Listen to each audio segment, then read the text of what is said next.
After finishing my epic hike down the Grand Canyon's north rim, I got back in my car and drove east to the astonishing red and pink Vermillion Cliffs, made from the ancient dune fields that cover much of the Colorado Plateau.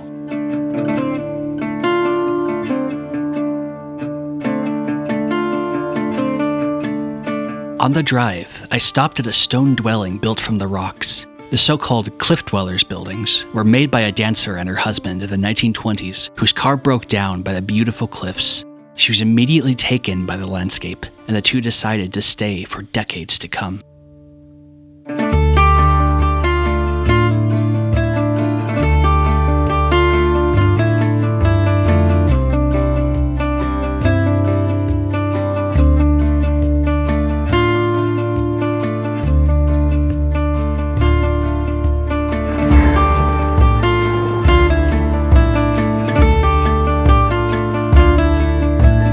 The connection between these shelters and those built by the land's indigenous tribes struck me. The desert forces a certain kind of living with the materials available.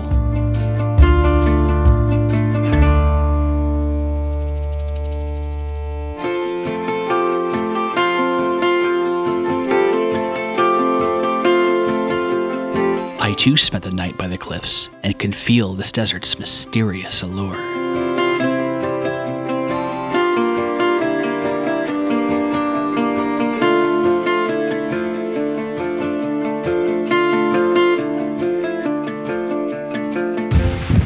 Whoa. Well, it is very, very windy today, as I'm sure to an extent you can hear. But I'm at maybe like 30 miles north of Flagstaff, Arizona, and I'm checking out a set of Pueblo ruins where in the 1100s this area was used by the Pueblo people as dwellings, places to farm and just live their daily life. So I'm just kind of walking down and exploring these ruins. So come join me and see some really fascinating places. Pretty excited to be in this area. These stone buildings and the communities they formed were used by the Anasazi over 800 years ago, sealed together with soil and thatched with the rare wood that could be found.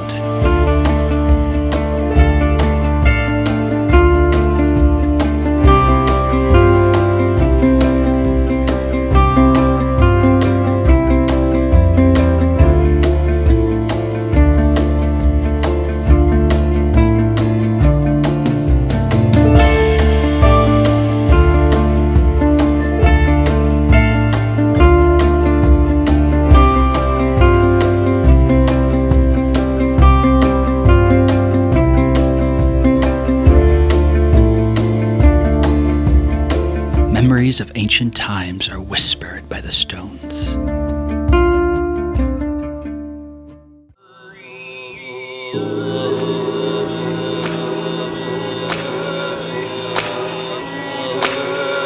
All right, well, for the first time in a very, very long time, I'm out in the desert Southwest. So this is just such a strange alien area. When I was a kid, I grew up to about second grade in Southern California, and some of the things that helped kind of nourish this sense of wonder for nature and this love of wandering around in it happened on the weekends when my mom would take us out into the desert.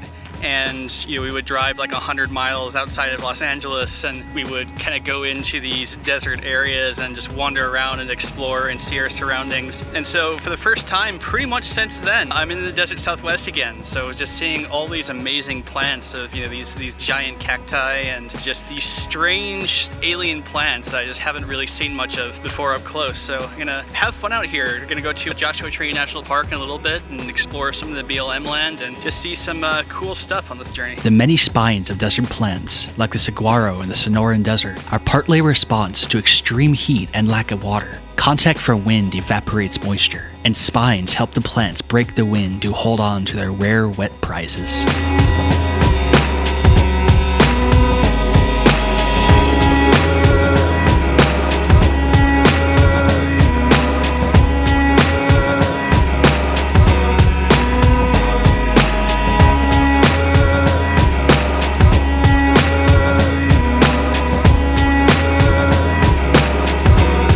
The skies of one desert to the harsh ground of another.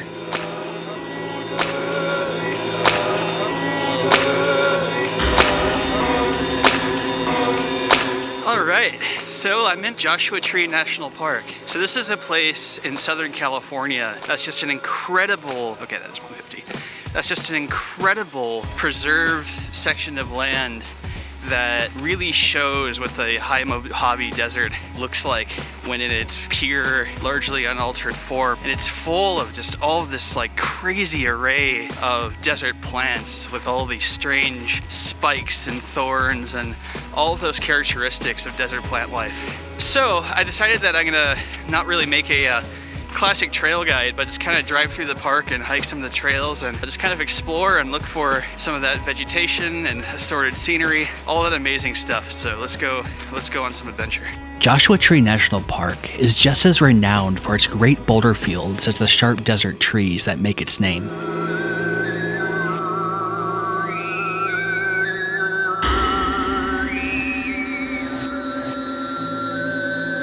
There are plenty of other alien plants to see.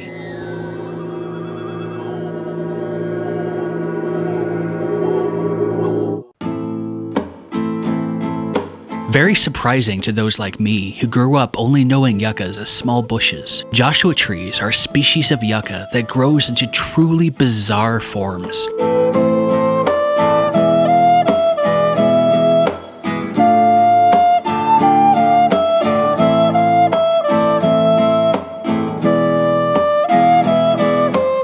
Spiny plants of all kinds abound.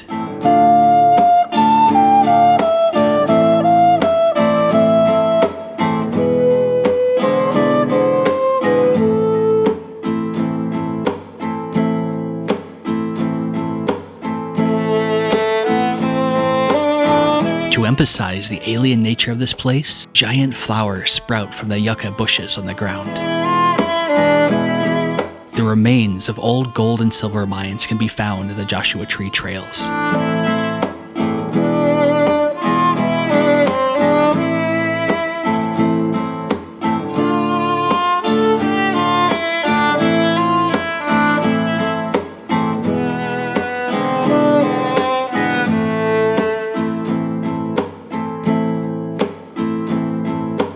Seeing the Joshua trees growing between the vast boulders made for an epic sight and really showed why this incredible corner of the Mojave Desert was protected.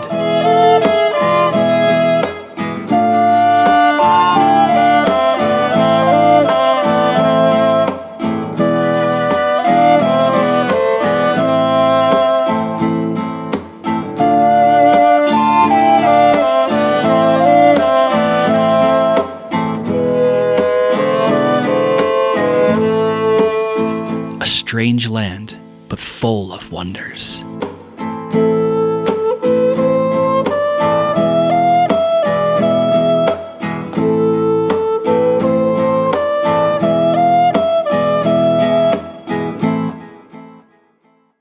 Driving to the next stop on my journey, I was struck by the utter beauty of the desert from the air, a place of breathtaking pattern.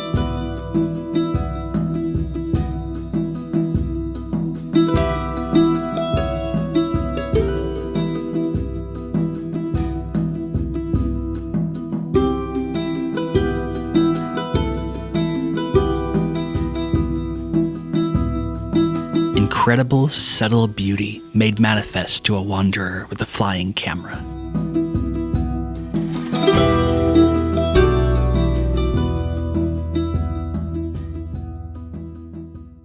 In the next video, I meet up with a dear friend in the near magical snows of the Sequoia National Forest. Until then, wander in wonder.